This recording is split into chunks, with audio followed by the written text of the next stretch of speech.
Lettre 20. Inconstance des hommes. Si ta santé est bonne, et si tu te crois digne de devenir quelque jour ton maître, je m'en réjouis. Et ce sera ma gloire si j'ai pu te sauver de ce gouffre où tu flottais sans espoir d'en sortir. Mais je te prie d'une chose, cher Lucilius, et je t'y exhorte. Ouvre à la philosophie les plus intimes parties de ton âme et prends pour mesure de tes progrès non tes discours ni tes écrits, mais l'affermissement de tes principes et la diminution de tes désirs. Prouve tes paroles par tes actes. Bien différent est le but de ces déclamateurs qui ne veulent que capter les suffrages d'une coterie, de ces ergoteurs qui amusent les oreilles de la jeunesse et des oisifs en voltigeant d'un sujet à l'autre avec une égale volubilité. La philosophie enseigne à faire, non à parler. Ce qu'elle exige, c'est que tous vivent d'après sa loi, que la vie ne démente point les discours et que la teinte de toutes nos actions soit une. Voilà le premier devoir de la sagesse, et son plus sûr indice, la concordance du langage avec la conduite, et que l'homme soit partout égal et semblable à lui-même. Qui remplira cette tâche? Peu d'hommes, mais enfin quelques-uns. La chose est difficile, et je ne dis point que le sage ira toujours du même pas, mais il tiendra la même route. Prends donc bien garde si ton costume ne contraste point avec ta demeure. Si libéral pour toi-même, tu n'es point avare pour les tiens. Si frugal dans tes repas, tu ne bâtis point somptueusement. Une fois pour toutes, fais choix de la règle où l'ensemble de ta vie doit s'adapter. Tel se restreint dans son particulier qui s'étend et représente largement au dehors, vicieuse disparate, symptôme d'un esprit vacillant qui n'a point encore son assiette. Un autre motif que je vais donner d'une telle inconséquence et de cette bigarrure entre les actes et les volontés, c'est que nul ne se propose bien ce qu'il veut, ou s'il le fait, il n'y persiste point et passe outre. Puis changer ne suffit plus. Il revient sur ses pas et retombe dans ce qu'il vient de fuir et de condamner.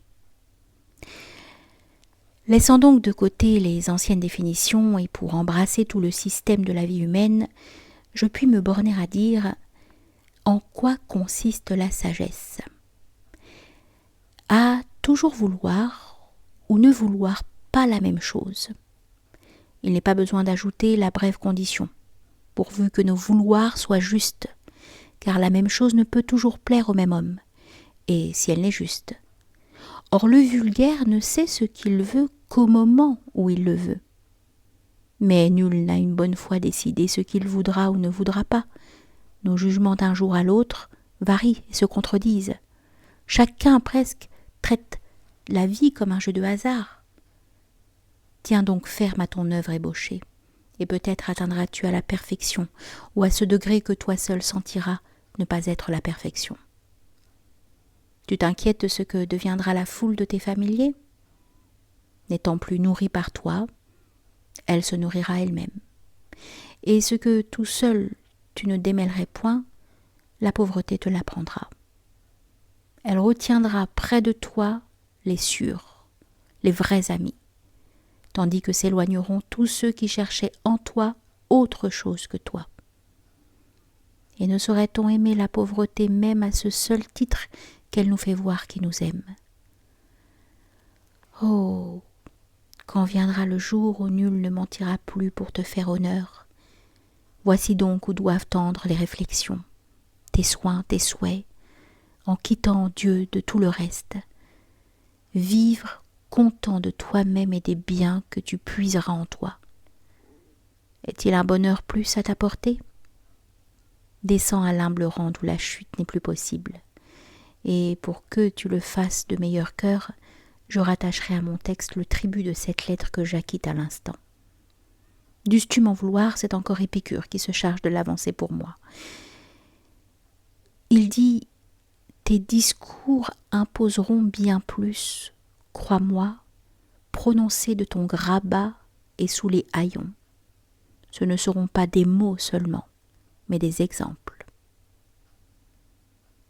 Moi du moins je suis bien autrement frappé de ce qu'il dit notre Démétrius quand je le vois nu et couché sur ce qui n'est pas même un chétif matelas.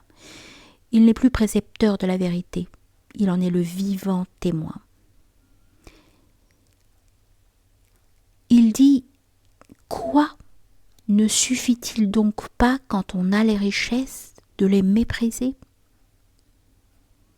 Pourquoi non ? Celui-là aussi a l'âme grande, qui, les voyant affluer autour de lui, frappé d'une longue surprise, ne peut que rire de ce qu'elle lui soit venue et entend dire qu'elle lui appartienne plutôt qu'il ne s'en aperçoit. Il est beau de n'être pas gâté par la compagnie des richesses. Il y a de la grandeur à rester pauvre au milieu d'elles, mais plus de sécurité à ne les avoir pas. « Je ne sais, diras-tu, comment ce riche supportera la pauvreté s'il y tombe. Ni moi comment ce pauvre, cet émule d'Épicure, s'il vient à tomber dans la richesse, la méprisera. C'est donc chez tous les deux l'âme qu'il faut apprécier. Il faut démêler si l'un se comptait dans la pauvreté, si l'autre ne se comptait pas dans sa richesse. Autrement, faible preuve d'une résolution franche qu'un grabat ou des haillons, s'il n'est pas évident que c'est par choix, non par nécessité, qu'on s'y est réduit. Au reste, il est d'une âme généreuse sans y courir comme à un état meilleur, de s'y préparer comme à une chose facile. Oui, facile, cher Lucilius.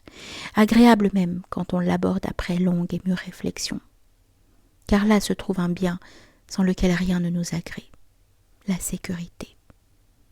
C'est pourquoi j'estime nécessaire, comme je t'ai écrit que de grands hommes l'ont fait, de prendre par intervalle quelques jours, ou par une pauvreté fictive, ou s'exercer à la véritable, ce qu'il faut pratiquer d'autant plus que la mollesse a détrempé tous nos ressorts et nous fait tout juger dur et difficile.